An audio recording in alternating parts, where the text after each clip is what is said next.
नमस्कार, मी मयूर गवांदे. साम टीव्ही मध्ये आपलं सर्वांचं स्वागत. बुलेटिनची सुरुवात करणार आहोत एका मोठ्या बातमीने. एसटी महामंडळाच्या जाहिरातींच्या 140 जागा शासनाने नियमबाह्य पद्धतीने ताब्यात घेतल्याचं समोर आलंय. एसटी बस स्थानक आणि डेपोच्या परिसरातील कोट्यवधींचं उत्पन्न देणाऱ्या जाहिरातींच्या जागांवर जाहिराती प्रसिद्ध करण्यासाठी सरकारनं परस्पर निविदा काढल्याचं समोर आलंय.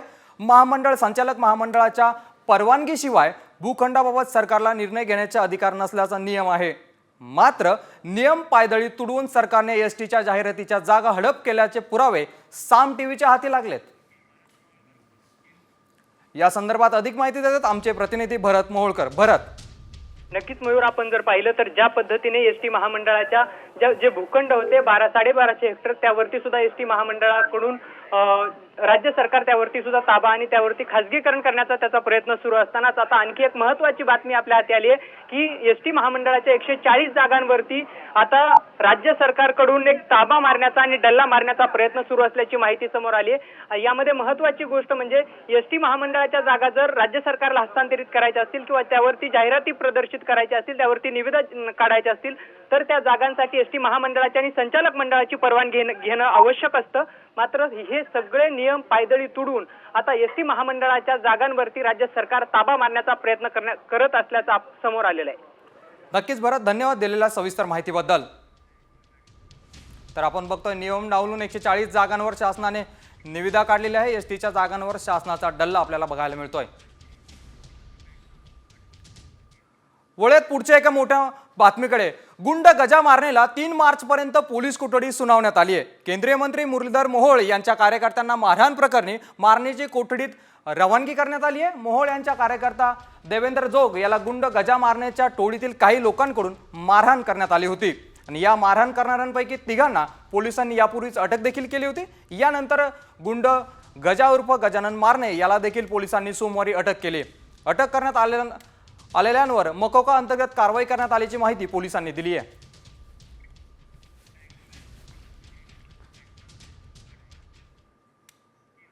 वळत पुढच्या एका मोठ्या महत्त्वाच्या बातमीकडे. शिंदे सेनेच्या नेत्या नीलम गोऱ्हेंवर आज राज्यमंत्री योगेश कदमांनी देखील ठाकरे गटावर निशाणा साधलाय. लोकसभा, विधानसभा आणि पालिका निवडणुकांसाठी मातोश्रीचं वेगवेगळे रेड कार्ड असल्याचा खळबळजनक आरोप त्यांनी केलाय. राबणाऱ्या कार्यकर्त्याला तिकीट न देता गिफ्ट देणाऱ्या कार्यकर्त्याला तिकीट दिलं जायचं असं योगेश कदम यांनी म्हटलंय. तिकीट वाटपासाठी किंवा एखाद्या व्यक्तीला जर का विधानसभेची तिकीट हवी असेल तर तिथला त्या मतदारसंघामध्ये राबणाऱ्या शिवसैनिकाला ते कधी विचारत नव्हते. परंतु एखादं तिथे चांगलं गिफ्ट आणून दिलं की लगेच त्याला तिकीट जाहीर व्हायची. त्यानंतर अनेक असे शिवसेनेचे तिथे नेते मंडळी आहेत की ज्यांना ह्या गोष्टीचा प्रचंड त्रास झाला आणि अनेक शिवसैनिकांनी गेल्या 15-20 वर्षामध्ये ह्याच कारणामुळे अनेक शिवसैनिकांनी शिवसेना देखील सोडली. आणि म्हणून मला वाटतं आज अशा गोष्टी जेव्हा बाहेर येतात तेव्हा याच्यामध्ये तथ्य असल्याशिवाय अशा गोष्टी बाहेर येत नसतात. वळत पुढच्या एका मोठ्या महत्त्वाच्या बातमीकडे. ठाकरे गटाचे खासदार संजय राऊतांनी मुख्यमंत्री देवेंद्र फडणवीसांचं कौतुक केलंय. मुख्यमंत्र्यांच्या पीए आणि ओएसडीच्या यादीत 16 जण दलाल आणि फिक्सर होते, त्यांना रोखल्याबद्दल आणि महाराष्ट्राचं संभाव्य नुकसान टाळल्याबद्दल मी देवेंद्र फडणवीस यांचं अभिनंदन करतो अशा शब्दात राऊतांनी फडणवीस यांच्या निर्णयाचं स्वागत केलंय. तर कोणत्या मंत्र्यांनी ही नावं दिली होती ते फडणवीसांनी सांगावं असं देखील राऊत म्हणाले.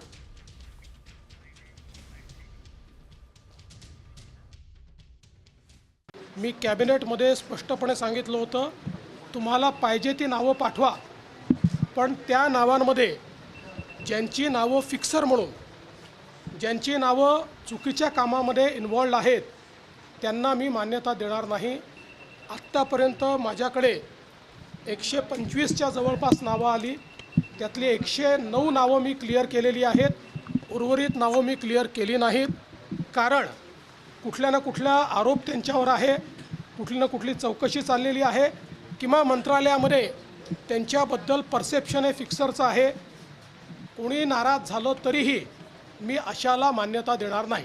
माझं मुख्यमंत्र्यांना किंवा राज्याच्या मुख्य सचिवांना आव्हान आहे, कोणत्या मंत्र्याने आपला ओएसडी किंवा पे म्हणून अशा फिक्सरची नावं पाठवली ती तुम्ही जाहीर करा. फिक्सरची जी नावं आहे ती शिंदे गटाकडून मंत्र्यांकडून गेलेली सगळं. तसं नसेल तर माननीय मुख्यमंत्र्यांनी किंवा राज्याचे जे प्रशासकीय प्रमुख आहेत त्यांनी ते जाहीर, म्हणजे मी नावं देईन ना, माझ्याकडे नावं 16 जणांची आहेत. 13 शिंद्यांची आहेत आणि उरलेले जे आहेत ते अजित पवार गटात. आता घेऊयात बातम्यांचा वेगवान आढावा 36 जिल्हे 36 रिपोर्टरमधून. मुंबईत चक्क सापांमुळे ट्रॅफिक जाम झालं होतं. विक्रोळीत पूर्व द्रुतगती मार्गावर एक बाईकस्वार भरधाव वेगात जात होता. मात्र त्याचवेळी त्याला बाईकमध्ये काहीतरी वळवळत असल्याचं जाणवलं. त्याने बाईक हायवेवर थांबवली तेव्हा हिरव्या रंगाच्या 2.5 फुटांचा साप त्याला दिसला.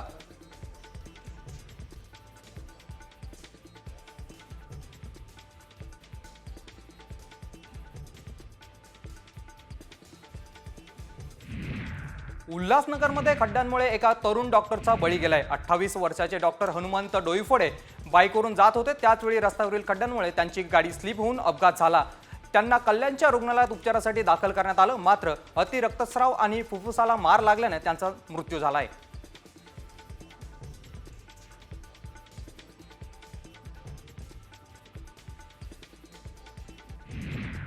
पुण्यातील बाणेर रोडवर माऊली पंपावर फ्री स्टाईल हाणामारी झाली आहे. जुन्या वादातून 2 गटात वाद झाल्यानं एक युवक गंभीर जखमी झालाय. ही फ्री स्टाईल हाणामारी सीसीटीव्ही कॅमेऱ्यात कैद झाली आहे.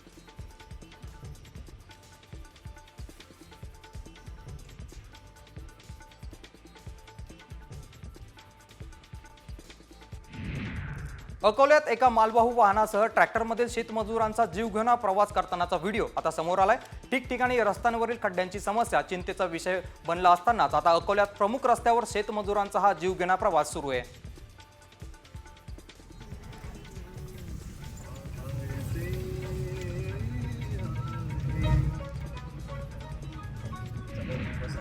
उल्हासनगरमधील अनधिकृत बांधकामावरील कारवाईला विरोध करताना महिला आक्रमक झाल्यात. एक महिला थेट जेसीबीत बसली आहे तर दुसरीने अंगावर रॉकेल ओतलंय. विरोध असतानाही पोलीस बंदोबस्तात पालिकेने तोडक कारवाई पूर्ण केली आहे.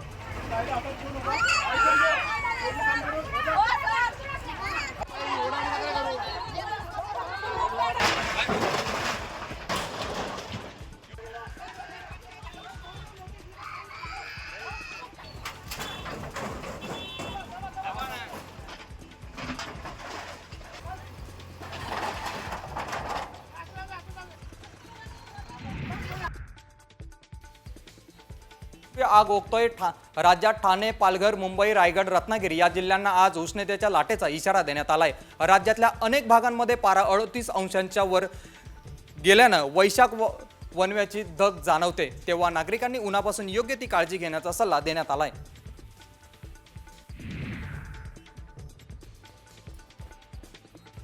मुंबई शहरात उष्णतेची लाट धडकली आहे. आज आणि उद्या मुंबईकरांसाठी उष्णतेच्या लाटेचा अलर्ट देण्यात आलाय. मुंबईचा पारा थेट 36.8 अंशांवर पोहोचलाय. तापमानात सरासरी 6 अंशांची मोठी वाढ नोंदवण्यात आली आहे. फेब्रुवारी अखेरीस रेकॉर्ड ब्रेक तापमानाची नोंद होण्याचा अंदाज वेधशाळेने वर्तवलाय. मुंबईला पाणी पुरवठा करणाऱ्या 7ही धरणातील पाणीसाठा निम्म्यावर आलाय. वातावरणातील उष्णता वाढल्याने पाणीसाठा पुढील 3 ते 4 महिने पुरवावा लागणार आहे. 7ही धरणात मिळून 51% जलसाठा शिल्लक आहे. मराठवाड्यात टँकरची मागणी सुरू झाली आहे. आतापर्यंत जवळपास 40 गाव वस्तींवर टँकरने पाणी पुरवठा करावा अशी मागणी असल्याची सांगितलं जाते. अद्याप एकही टँकर मंजूर झालेला नाहीये. गेल्या वर्षी फेब्रुवारी महिन्यात मराठवाड्यातील 3 जिल्ह्यांमध्ये 216 टँकरने पाणी पुरवठा केला जात होता. त्यात सर्वाधिक 105 टँकर छत्रपती संभाजीनगर जिल्ह्यात होते. नांदेडमध्ये भगतसिंग कॉर्नर ते गणेश टॉकीज येथे रस्त्याची दुरावस्था झाली आहे. त्यामुळे या रस्त्यावर लहान मोठे अपघात घडतायत. गेले कित्येक वर्ष महानगरपालिकेकडून या रस्त्याची केवळ डागडुजी सुरू आहे. प्रशासनाने तात्काळ रस्ता बनवावा अशी या मागणीसाठी नागरिकांनी धरणे आंदोलन केलंय.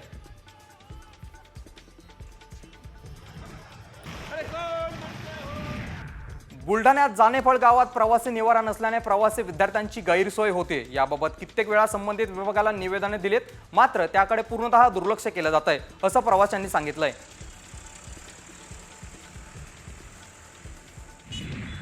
पंढरपूरमध्ये नदी पात्रातून अवैध वाळू उपसा विरोधात महसूल विभागाने कारवाई केली. अवैध वाळू वाहतूक करणाऱ्या 18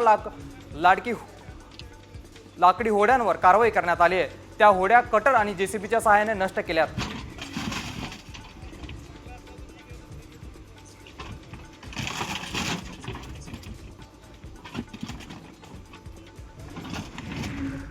सोलापूरच्या माढ्यात संजय गांधी निराधार योजनेचे पैसे अडकलेत. गेल्या 3 महिन्यांपासून नागरिक अनुदानाच्या प्रतीक्षेत आहे. याबाबतची चौकशी करण्यासाठी लाभार्थ्यांनी तहसील कार्यालयात मोठी गर्दी केली आहे.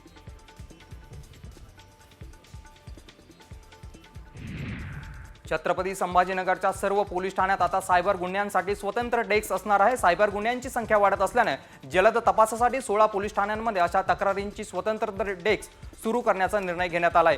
पोलीस आयुक्त प्रवीण पवार यांनी हा निर्णय घेतलाय. अमरावती महानगरपालिका बजेटमध्ये महसुली खर्चात कपात करणार आहे असा मनपा आयुक्तांनी निर्णय घेतलाय. महसुली उत्पन्न कमी असल्याने महानगरपालिका महसूल खर्चात कपात केली जाणार आहे.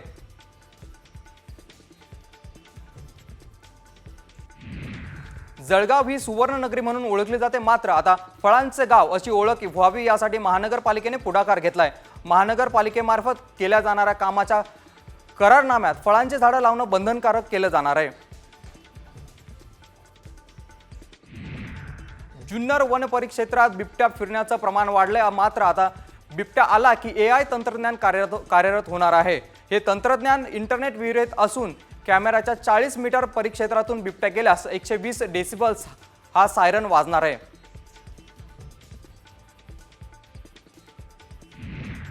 धाराशिवमध्ये डोकी परिसरात मृत कावळे आढळून आलेत. त्यांना बर्ड फ्लूची लागण झाल्याचा अहवाल समोर आलाय. भोपाळमधील प्रयोगशाळेला पाठवण्यात आलेल्या तपासणीत नमुने पॉझिटिव्ह आलेत. दरम्यान डोकी परिसरात पशुसंवर्धन विभाग आणि ग्रामपंचायतीकडून निर्जंतुकीकरण करण्यात आलंय. रत्नागिरीमधील गणपतीपुळ्यात 50हून अधिक कासवांच्या पिलांचा मृत्यू झालाय. ते घरट्यातून बाहेर आल्याने त्यांचा जाळीत अडकून मृत्यू झालाय. त्यामुळे कांदनवन विभागाच्या भोंगळ कारभारावर प्रश्नचिन्ह उपस्थित केलं जातंय.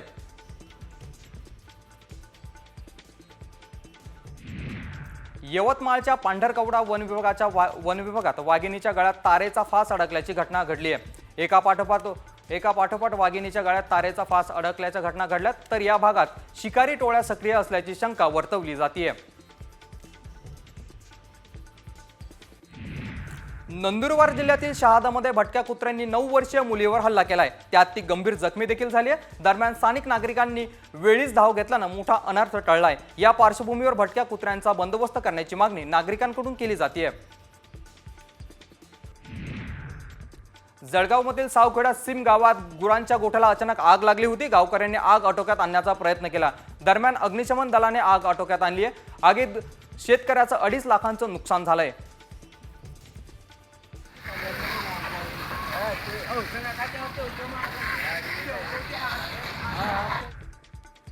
पिंपरी चिंचवडमध्ये दुचाकीला भीषण आग लागली होती.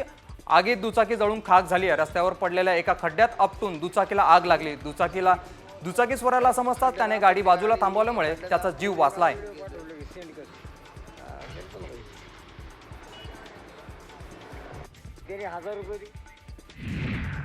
दरम्यान आताची सर्वात मोठी आणि महत्त्वाची बातमी समोर येते. कोल्हापूर जिल्ह्यातील रेंदळ येथील सहकारी बँकेच्या वसुली अधिकाऱ्याला बेदम चोप देण्यात आलेला आहे. महाराष्ट्र लोकाधिकार समितीच्या सदस्याकडून बँकेच्या वसुली अधिकारी आणि कर्मचाऱ्याला बेदम चोप देण्यात आलेला आहे.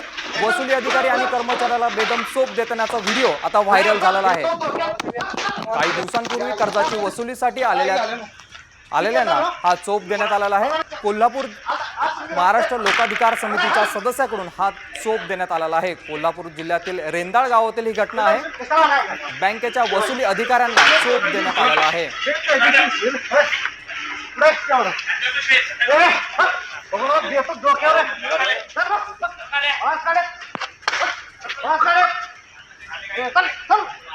वसुली अधिकारी आणि कर्मचाऱ्यांना नागरिकांनी बेदम चोप दिलाय.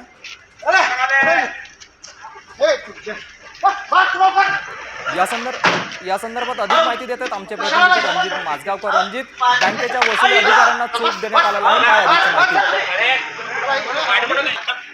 कोल्हापूर जिल्ह्यातल्या इचलकरंजी इथल्या एका सहकारी बँकेमध्ये रेंदाळच्या काही शेतकऱ्यांनी कर्ज घेतली होती. या वसुली संदर्भात तगादा लावल्यानंतर बँकेचे वसुली पथक गावात पोहोचलं होतं. मात्र यावेळी महाराष्ट्र लोकाधिकार समितीने त्यांची समजूत घालण्याचा प्रयत्न केला होता, पण बँकेचे अधिकारी कुठलीही गोष्ट ऐकण्याच्या मनस्थितीत नव्हते. त्यामुळं महाराष्ट्र लोकाधिकार समिती आणि काही ग्रामस्थांनी या वसुली अधिकाऱ्यांना चांगला स्कोप दिल्याचा एक व्हिडिओ सध्या समाज माध्यमांवर मोठ्या प्रमाणात व्हायरल होताना आपल्याला दिसतोय. 2 ते 3 दिवसांपूर्वीची जरी ही घटना असली तरी नक्कीच महाराष्ट्र रणजित, लोकतांत्रिक कोल्हापूरच्या समितीच्या रेंदाळ सदस्यांनी गावातील ही घटना आहे. अधिकाऱ्याला चोप देण्यात आलेला आहे. धन्यवाद तुम्ही दिलेल्या सविस्तर माहितीबद्दल. नमस्कार, योगेश भारत वाघमारे, महाराष्ट्र लोकाधिकार समिती कार्याध्यक्ष. इचलकरंजीमध्ये आबासाहेब रेंदाळ बँकेचं कर्ज विनोद कोराणे यांनी काढलं होतं. ते अनेक पटीने कर्ज भरून सुद्धा त्या संबंधित बँकेनं चुकीची माहिती देऊन कलेक्टरचा आदेश मिळवला. त्या आदेश मिळवल्यानंतर संबंधित विनोद कोराणे हे DRT कोर्टामध्ये जाऊन त्या प्रकरणावर स्टे ऑर्डर घेतली होती. स्टे ऑर्डर घेऊन सुद्धा त्या बँकेनं त्याला न जुमानता ती प्रॉपर्टी कब्जा पोलीस प्रोटेक्शन मध्ये मंडलाधिकाऱ्याच्या उपस्थितीमध्ये संबंधित प्रॉपर्टीचा कब्जा घेतला. हा सगळा पुन्हा घेऊयात बातम्यांचा वेगवान आढावा. कल्याणजवळील मोहने परिसरात एका घरात सिलेंडरचा स्फोट झालाय. यात महिलेसह 12 वर्षाची मुलगी आणि एक इसम जखमी झालेत. जखमींवर रुग्णालयात उपचार सुरू आहेत. नाशिकच्या पाथडी फाट्यावरून इंदिरानगरकडे जाताना 10वीच्या विद्यार्थ्याचा अपघाती मृत्यू झाला. यावेळी अज्ञात वाहनाने त्याच्या गाडीला कट मारला. त्यानंतर त्याची दुचाकी पाणीपुरीच्या गाडीला धडकली. तो लायब्ररीत पुस्तक घेण्यासाठी जात असताना ही घटना घडली आहे. अंबेगावात डिंबे धरणाच्या डाव्या कालव्यात कार कोसळल्याची घटना घडली. कालव्याच्या रस्त्यावरून जात असताना रात्रीच्या अंधारात कार पाण्यात गेली. यात 2 प्रवाशांपैकी एक जण पाण्याच्या बाहेर आला, मात्र एक जण अजूनही बेपत्ता आहे. तर बेपत्ता प्रवाशाचा शोध सुरू आहे. एक मोठी आणि महत्त्वाची बातमी समोर येते. ठाकरे गटाच्या सर्व नेत्यांची शिवसेना भवनात बैठक आहे. पक्षातील डॅमेज कंट्रोल साठी ठाकरे सेनेची ही रणनीती आपल्याला पाहायला मिळते. पक्षातील महत्त्वाचे नेते राज्य पातळीवरील संघटनेचा आढावा घेणार आहे. शिवसेना ठाकरे गटाचे नेते राज्यभर विविध ठिकाणी दौरे देखील करणार आहेत. शिवसेना पदाधिकारी कार्यकर्त्यांचं म्हणणं जाणून ते घेणार आहेत. पक्षातील डॅमेज कंट्रोल साठी ठाकरे सेनेची ही रणनीती आपल्याला पाहायला मिळते. ते सर्व नेते राज्यभरातील संघटनेचा आढावा घेणार आहे. ठाकरेंच्या शिवसेनेत सध्या 14 जणांवर नेतेपदाची, 43 जणांवर उपनेतेपदाची आणि 10 जणांवर सचिव पदाची जबाबदारी आहे. या संदर्भात अधिक माहिती देतात आमचे प्रतिनिधी गिरीश कांबळे. गिरीश, ठाकरे गट ऍक्शन मोडवर आल्याचं पाहायला मिळतंय. नक्कीच ठाकरे गटाच्या सर्व नेत्यांच्या सेना भवनमध्ये बैठक पार पडते. पक्षातील जे डॅमेज कंट्रोल आहे ते रोखण्यासाठी ठाकरे गटाने रणनीती आखण्यासाठी आता ही बैठक बोलवलेली आहे. ठाकरे गटातील महत्त्वाचे नेते आहेत ते राज्यभरात आता संघटनेचा एक आढावा घेण्यासाठी दौरे करणार आहेत आणि याची सुरुवात 2 मार्च रोजी एकनाथ शिंदे यांचे बालेकिल्ले असलेल्या ठाण्यातून सुरुवात करणार आहेत. 2 मार्च रोजी ठाकरे गटाचे नेते सर्व जाणार आहेत आणि असंच इतर भागांमध्ये देखील जाणार आहेत. सध्या काही पक्षातील नेते असतील, माजी आमदार असतील, पक्ष सोडून जात आहेत. अशा स्थितीत डॅमेज कंट्रोल करण्यासाठी उद्धव ठाकरे यांनी नक्कीच गिरीश, ठाकरे गट आता ऍक्शन मोडवर आलाय. डॅमेज कंट्रोल कसं रोखतो हे बघावं लागणार आहे. वळत पुढच्या एका मोठ्या बातमीकडे. जगातील पहिल्या हवेत उडणाऱ्या कारची अमेरिकेत यशस्वीरित्या चाचणी पूर्ण झाली आहे. कॅलिफोर्नियातील सुरक्षित आणि बंद रस्त्यावर या कारची चाचणी घेण्यात आली. कशी आहे ही कार, तिची किंमत भारतात किती आणि ही कार भारतात कधी येणार पाहूयात. उडणाऱ्या कारची यशस्वी चाचणी. धावता धावता उडते कार. लवकरच मुंबई पुण्यात उडणारी कार. ट्रॅफिकची समस्या आता जागतिक समस्या बनली आहे. यातून सुटका करण्यासाठी वेगवेगळ्या पातळीवर चर्चाही सुरू असतात. मात्र यावर एक रामबाण उपाय आलाय. बरं, तर कल्पना करा तुम्ही तासाभरापासून ट्रॅफिकमध्ये अडकलात आणि तुमच्याकडे जर अशी कार असेल जी तुमची सुटका ट्रॅफिकमधून झटक्यात करेल, तर असा विचार तुम्हाला स्वप्न वाटेल.